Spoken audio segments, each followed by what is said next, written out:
Buenas, ¿cómo andan? ¿Cómo los trata la cuarentena? Bueno, voy a hacer este video ya que noté con la lectura de los diagnósticos que muchos de ustedes confundían género con especie literaria, que confunden drama con tragedia, ¿sí? Y como son conceptos que vamos a utilizar durante todo el año y de los que hay varios teóricos con diferentes clasificaciones y hay mucha información confusa en internet, voy a aclarar cuáles son los aspectos o cuáles son los contenidos o los términos y la forma en que vamos a utilizarlos nosotros en nuestras clases. Así que es momento de tomar nota. Bien, en primera instancia, la literatura no es la ciencia ni el estudio de nada. En todo caso, de eso se van a encargar la teoría y la crítica literaria, ¿sí? De analizar o de estudiar los contenidos de la literatura. La literatura es simplemente un arte, una de las ramas del arte o una expresión artística que, así como la música se vale del sonido y la danza del movimiento o la pintura de los colores, se va a valer de la palabra. ¿Para qué? Para crear historias, para conducir una reflexión, para generar belleza, ¿sí? Ya que la finalidad, por sobre todas las cosas, es la estética, ¿sí? La belleza, lo bello, lo agradable. ¿Por qué entonces muchas veces no nos gusta la literatura?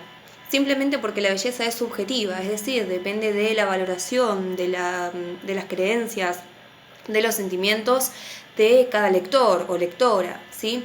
Entonces, piensen que sería raro que nos guste a todos la misma persona, o que sería raro que a todos nos guste la misma música, o que nos vistamos de la misma manera.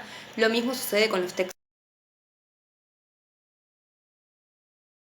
Otra pregunta usual que mis alumnos tienden a hacer en los primeros encuentros, en las primeras clases, es ¿para qué sirve? ¿Sí?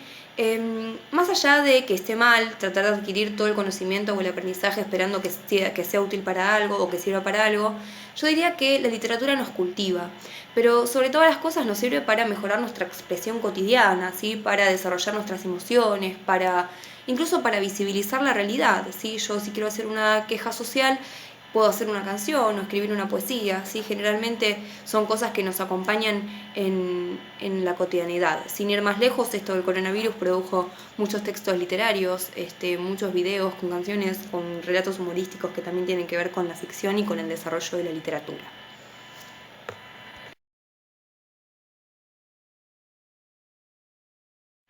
En cuanto a la clasificación, vamos a decir que la literatura se divide en tres grandes géneros, nada más que tres: lírico, narrativo y dramático.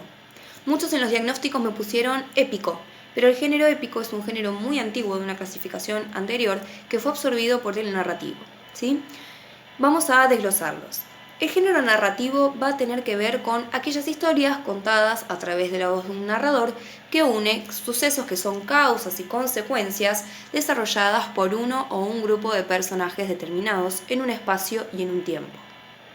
Los textos narrativos están contados por un narrador, es decir, una voz ficcional que no debe confundirse con el concepto de autor, que es la persona de carne y hueso que crea la obra, que la imagina y la pone por escrito.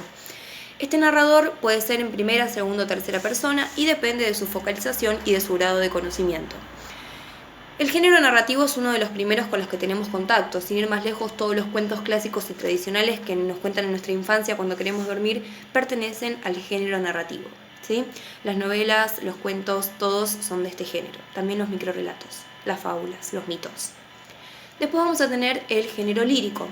La palabra lírica viene de lira, que es un instrumento que en la antigüedad se utilizaba para relatar, ¿sí? De forma oral, distintos acontecimientos para entretener al público.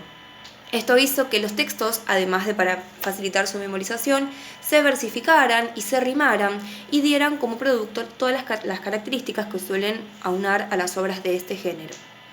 Y por último, el género dramático, que como lo dice su nombre, tiene la finalidad de ser dramatizado, es decir, actuado.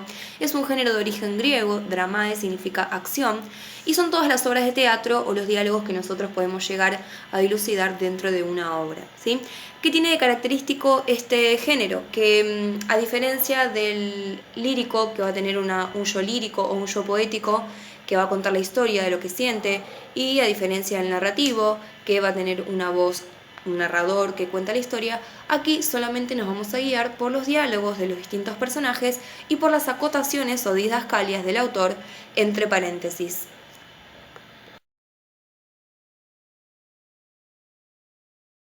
Por último vamos a hacer la diferenciación entre subgéneros y especies literarias. Los subgéneros, como lo indica su palabra, es una subdivisión dentro de las tres grandes categorías de géneros que tiene que ver con la agrupación de textos por sus rasgos o características comunes.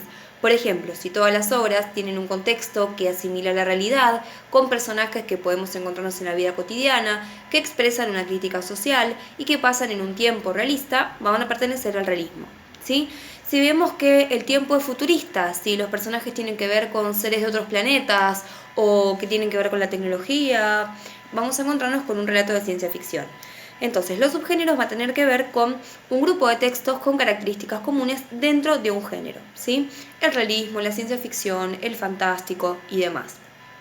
Por otra parte, las especies tienen que ver con una clasificación que trata de la estructura de los textos, ¿sí? Dentro del narrativo vamos a encontrar textos como los cuentos, las novelas, las fábulas, los mitos, las leyendas. Dentro del género lírico vamos a ver romances, sonetos, haikus, odas, himnos, elegías. Y en el dramático no vamos a encontrar especies, sino que vamos a tener subdivisión entre los géneros, entre el género, que tienen que ver con la tragedia y la comedia, y posteriormente se adhiere la tragicomedia, que es una mezcla entre los dos. Entonces, para que quede claro, géneros lírico, narrativo y dramático. Subgénero es una división dentro de los géneros que tiene que ver con rasgos o características comunes de un grupo de textos. Y especie, por último, tiene que ver con la estructura que toma un texto de determinado género.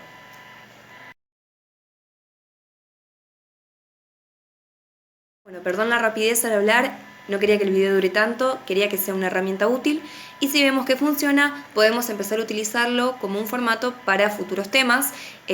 También me pueden dejar los comentarios por Classroom o por Sendra para ver cómo podemos utilizarlo y en qué temas les gustaría enfocarnos.